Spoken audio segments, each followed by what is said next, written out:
Hey guys, what's up? So I hope everybody's having a good day today, and I hope all is going well with you. So we're going to do another radio story video, and this will be radio story number 3. And today we're going to talk about 99.5 WOW FM Detroit. Now, if you talk to anybody about the history of the Detroit radio dial, this station will come up as an example of what not to do.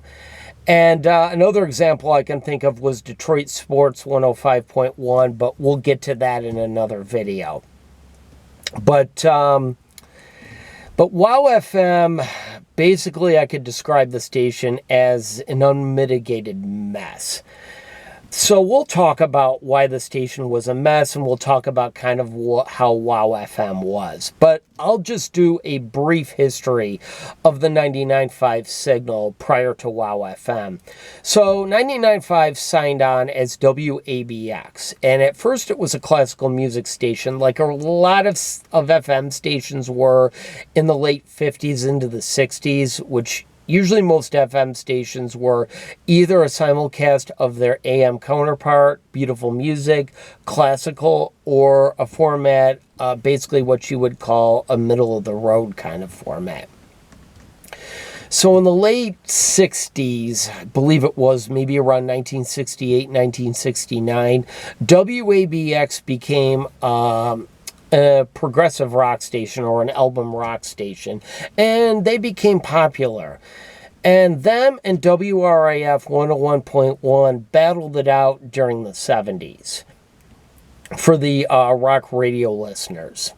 Then 1980 came along, and WLLZ 98.7 signed on. They had switched from religious to rock as WLLZ Detroit's Wheels. And Wheels was popular instantly right out of the box, despite the fact that you already had 3 rock stations in the market. So it was becoming clear that 4 stations just weren't going to make it. So W4 Country 106.7 flipped a country. So that left 3 stations left, and WRAF was holding their own. Wheels, of course, was very popular, but WABX kind of played third banana to them. So management at the time decided that it was time to change the format.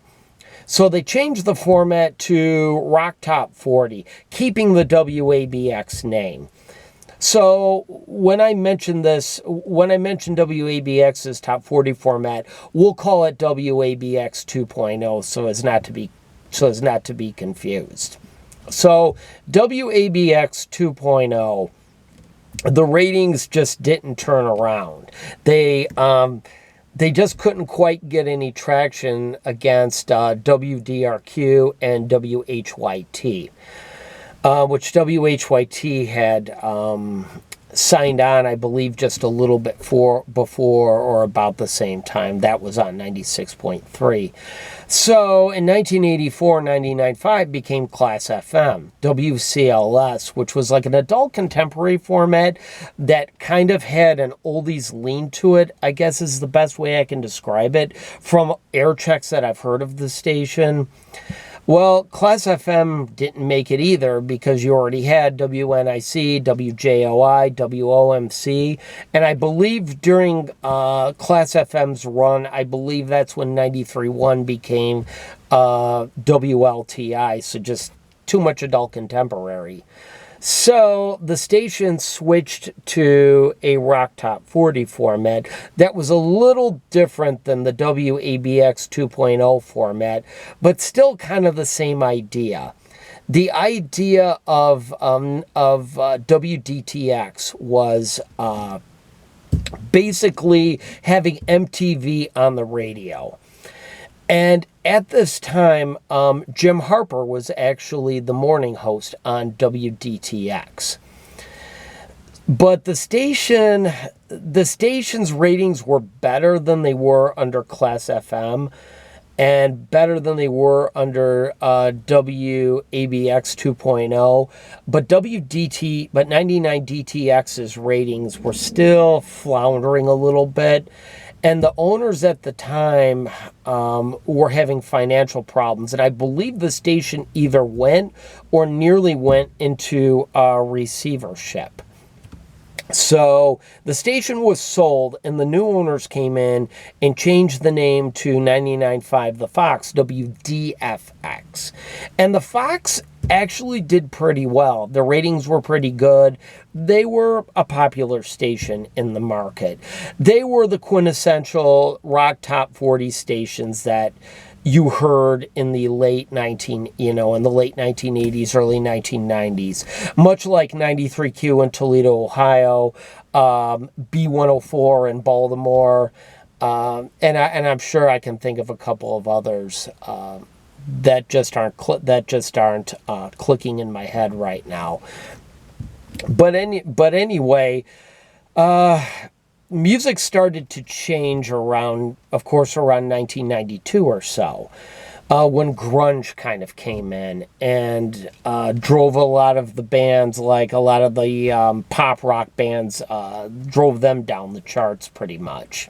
Because the Fox would play a lot of more rock-based tracks, like Warrant's Heaven, Warrant's Down Boys, Poison on Skinny Bop, songs like that. So, with the ratings kind of slipping a little bit, Alliance decided it was time to debut a new format on 99.5. So what they did was they changed the call letters to WOWF in the fall of 1992. Now, they could do that back then because there wasn't any internet. But now with social media and everything, they couldn't do that because the secret would leak out, so to speak. But back then, you could keep things a little bit more under wrap. So, on Christmas Eve of 1992, the Fox format was dropped. And the station started stunting. And this had to be one of the most interesting station stunts that I know of. There's a couple others that were pretty interesting. There was this one, I think it was in Phoenix. Was it on 103.9 where they were using the acronym Steve, but we'll get to that another time. But the 99.5 stunt is pretty notable. So what went on was a host who used the name Cowboy Hugh Chardon, who was Dr. Don Carpenter, kept playing Friends in Low Places by Garth Brooks over and over again for his good friend Bobby Stalls in Birmingham. And he had people calling in suggesting ways to kill the fox off. Anywhere from burning the fox with a flamethrower, from drowning the fox, from pushing the fox out of a airplane, to putting him in a meat grinder. I mean, it was pretty bad. I mean, that was just dark humor at its best. But after doing that for a handful of hours, the stations went into a countdown where they were using a computer-generated voice to count down to 0. And they ran this throughout the holidays. At least until a few days before New Year's. And it was expected that the new format would debut after that, and it was, of course, rumored that the new format would be country.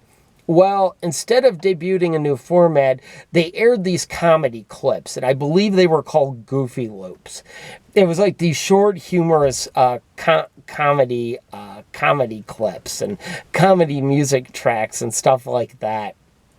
And so, of course, that led to a lot of confusion. But right after New Year's, the new format debuted, which was 99.5 WOW FM, WOWF. And from the get-go, the station was a bit of a fusion confusion, so to speak. The idea of Wow FM was basically to have like, it was kind of like a top 40 station or like a rock station without the music.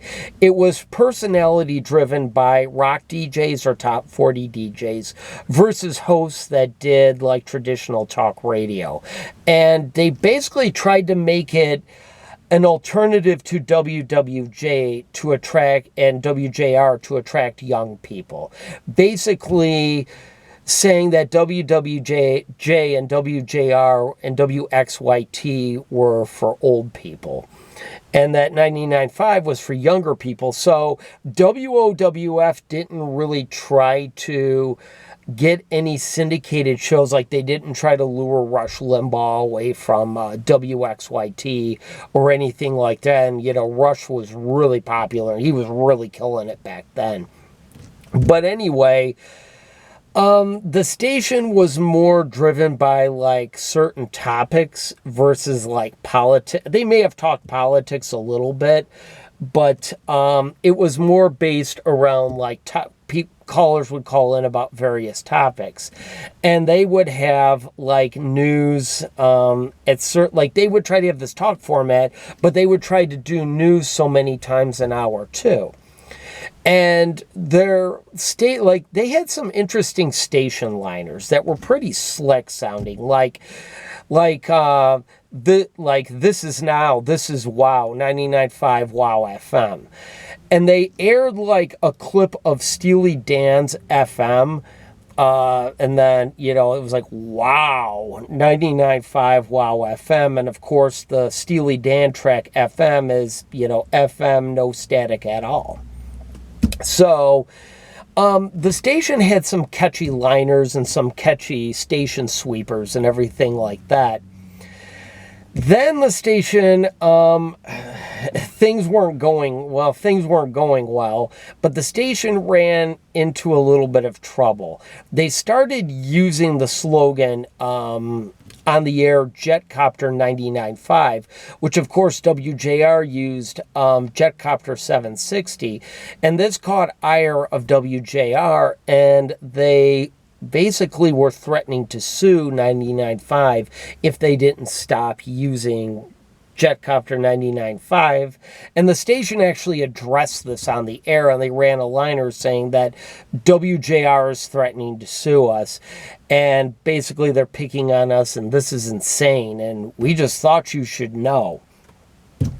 But the damage, I would say, was pretty much done. Despite the fact that the station had a good, in my opinion, like a good imaging package, the audio always sounded off. It always sounded like an echo in the background, and I don't know why. But the station had that, and it seems like the station had like technical problems sometimes, and even a few times swear words went over the air. Somebody didn't hit the dump button, so some F words went over the air, so to speak. Don't know if the FCC ever caught that or not, but the format just wasn't catching on, and the ratings were terribly low. I don't think they were even at a 1 share. I think they were like at a 0.5, a 0.6, or something like that. So things weren't going well, and it was clear that WOW was either just a little too ahead of its time, or it was just clear that it just wasn't a good fit for the market. And then, again, at that time, if people wanted to talk radio, they were going to the AM, not to the FM. So the management decided after only about 5.5 months that the station would go country as Young Country 99.5 WYCD. And I believe the switch happened over Labor Day weekend when they dumped WOW. But despite WOW's short existence, the station has talked about of what not to do, of how not to program a station, and Yeah, I don't think a few people quite ever got over that one. So I kind of have a theory about this, and I could be very wrong about this, but my opinion always was with WOW FM was that Alliance never intended to keep that format.